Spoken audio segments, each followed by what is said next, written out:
Hello guys, welcome to Wonder Silly. Today I'm taking a unique twist. Instead of my usual travel inspo hacks and tips videos, today I'm going to be talking about how you can save money for your dream travels. So it is still, of course, travel related. Does this sound interesting? Do you want to save money? Well, then you should continue watching this video on how to save money for traveling. Before I start giving you concrete examples on how you can save money, I want you to orientate yourself about the following. What is your income? What are your expenses? And how much are you left with at the end of the month? In order to save money, you have to make sure that your income is higher than your expenses, and obviously that there is something left after you've paid your expenses that you can put towards savings. This video is kind of divided into two. I'll talk about income, how you can improve that, and your expenses, how you can hopefully make them smaller. What many people do when they want to start saving money is they just try to spend less. They go on with their day-to-day life without actually putting an exact amount of money towards savings. The first thing you should do when you get your salary is to put something towards savings. It can be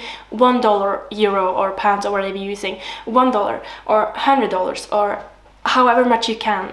Something is better than nothing. So the first thing you should do before you do anything else on this list is to open a new savings account and call it something motivating, travel account or my dream trip to Australia or whatever you want to. But really make one account that's only going towards traveling. And when you've done that, we can start diving into the world of saving money. Okay, your income. How much do you earn and can you earn more? Working full-time is the best solution because you can maximize your income and create a stable financial foundation. If you're able to, and if you have time during the day, try to work a part-time job as well, or some extra work. It doesn't need to be much, but anything really is better than nothing. This could be doing something in your local area, such as bartending or working at a cafe, a grocery store, or mowing the lawns or whatever. Or if you have a special unique talent, Fiverr is a really good website if you want to sell something that you can do and earn a little bit of extra money for it. And when we're talking about selling, sell things that you don't need anymore. This can be old clothes, old furniture, or shoes, or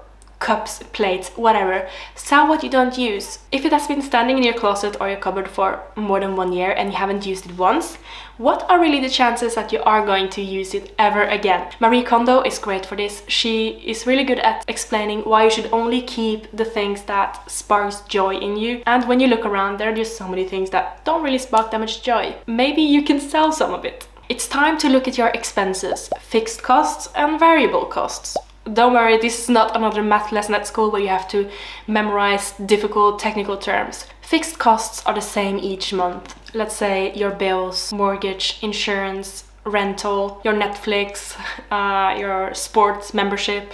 And variable costs vary from each month. Groceries, dining out, shopping clothes, shoes, etc. Which one do you think will be easier to do something about? I'm going to tell you how you can work a little bit around your expenses to get them down and get them away. The first thing you should do is to obviously look through your monthly expenses, get an overview. Is there anything that you can maybe cancel? Maybe some memberships that you haven't used lately, or maybe some memberships that you don't really need. Maybe not right now. Try downgrading and canceling them. Negotiate your bills. I know this is not something that you think like, yeah, I love doing this. I really hate doing it. I find it so embarrassing. But it gives you a really good feeling when you're actually able to get your bills down just by asking your provider if it's able to get any discounts or if they have a cheaper price for you. For example, for your insurance, your cable, internet, etc. When you're grocery shopping, you should make a list and try to stick to it and don't walk to the shop when you're hungry. It is so easy to be tempted to just put everything in your trolley when you're hungry in the supermarket, or if you don't actually know what you're going to make for dinner that week. So make a list and stick to it. Which brings me to the next point, to only do your grocery shopping once a week. Think about everything that you'll need for that week and try to only buy stuff once a week. If you run out of milk, ask yourself, do you really need more milk that week, or can you do without it? Meal prep. You've probably seen those fancy videos all over social media where they meal prep those fancy meals, but what I don't like about it is that it looks like they're eating the same meal every day throughout the whole week. But try to maybe buy in bulk and then you can freeze what you don't use, or you can make a big portion and freeze what you don't need, and then you can eat a little bit each week so you don't have to eat the same every day. Bring food and drinks from home. It is tempting to get a coffee on the go or eat lunch in the city, but really try to bring your lunch and snacks from home and bring your coffee from home as well. Don't eat out and don't party. I'm not saying you shouldn't have fun and go out with your friends, but try to minimize it. One time less per week or month is better than nothing. And this one, guys, stop being influenced by social media to buy things. Social media is crazy for trying to convince us that we need this, we need that all the time. And especially influencers, their job is to actually influence you to buy something. So before you buy something that you've seen someone on social media is having, try to ask yourself, do I actually really need this? Or am I just being influenced to think that I need it? Try to repair instead of buying new. If your jeans get a hole, do you really have to buy a new pair of jeans? Or can you maybe repair it or just rock your jeans with holes in them? At least we can try to take a little bit better care of what we already have and don't just run to the store and get something new as soon as something breaks. Try to limit impulse shopping. It is way too easy these days to shop online. You just put something in your cart, click, click, and you'll get it the next day. Try to implement a waiting period. Let's say you put something in your cart. Now it has to lay in your cart for 3 days before you're allowed to purchase it. Come back after 3 days and see if you actually still really want the product or not. Most likely, you've already forgotten about it. Explore free activities. Try to seek out the free activities in your community instead of paying a lot of money on expensive entertainment. I have mentioned this before, but try to put a certain amount of money aside each month for saving and don't access it. If it's on your savings account, let it be there and don't take it out again. And if you see during the month or during the week that you've managed to save a little bit extra, put it on the savings account, get rid of it. Don't have it available, because if it's available, you will most likely spend it.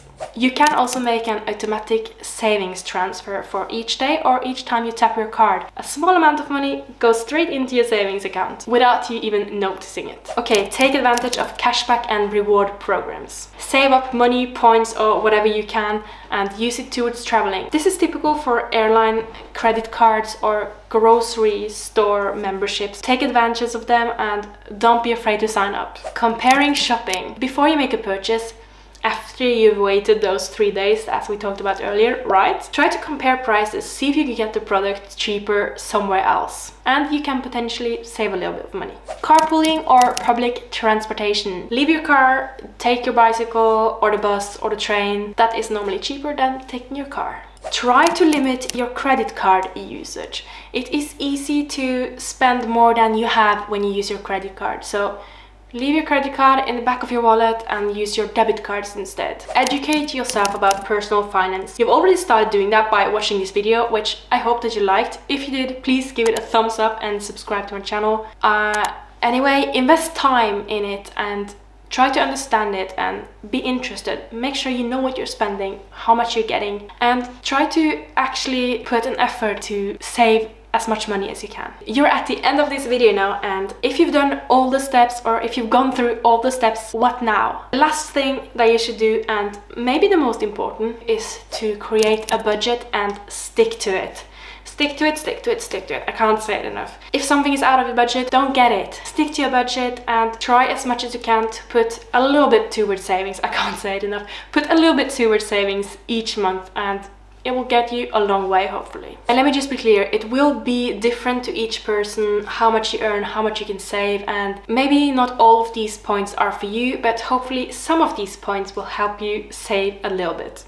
I anyway hope that you found this video useful, and if you have some other saving hacks, leave a comment below and let everyone know. If you want to watch shorter videos from me, you can head over to my TikTok or Instagram. If you want to stay on my channel, you can watch some of my other videos popping up on the screen. Don't forget to subscribe to my channel for more travel, inspiration, motivation and information. I really hope to see you around. Thank you for supporting my channel by watching this video.